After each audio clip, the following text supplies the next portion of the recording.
મારું નામ કૃષ્ણરાવ રાજેશકુમાર ચાવડા છે। હું ધોરણ 5 માં ભણું છું। મારી શાળાનું નામ પ્રાથમિક શાળા લક્ષ્મીપુરા ચીખોલા છે। હું આજે એક વાર્તા કહીશ। વાર્તાનું નામ છે ગુલાબી હાથી। એક ગામ હતું, તેમાં એક ગુલાબી રંગનો હાથી રહેતો હતો।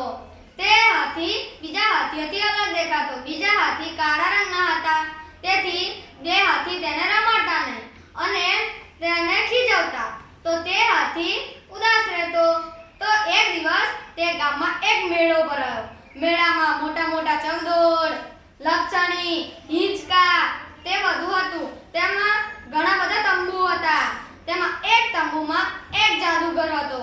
જાદુગરની પાસે જઈ હાથી બોલ્યો, મને રંગ બદલી આપો। પણ જાદુગર કહે, હું તને રંગ તો નથી બદલી શકતો, પણ હું તને એક જાદુઈ ટોપી આપું છું, જે પહેરીને તું ગામમાં જઈશ તો તું ખુશી અને આનંદ ફેલાવી શકીશ। તો હાથી તો ટોપી પહેરીને ચાલ્યો ગામમાં ગયો તો ગુલાબી રંગના હાથીને ટોપી પહેરીને છોકરાઓ જોયા, તો છોકરાઓ તેની પાછળ પાછળ ચાલવા લાગ્યા। તો આગળ ગયો તો બધા હાથીઓ મળ્યા, હાથીઓ પણ તેની પાછળ પાછળ ચાલવા લાગ્યા। તો પછી હાથીઓ અને છોકરાઓ તેની સાથે રમવા માંડ્યા, તેને ખીજવતા નહીં, તેથી તે હાથી ખુશ રહેવા માંડ્યો। નમસ્તે।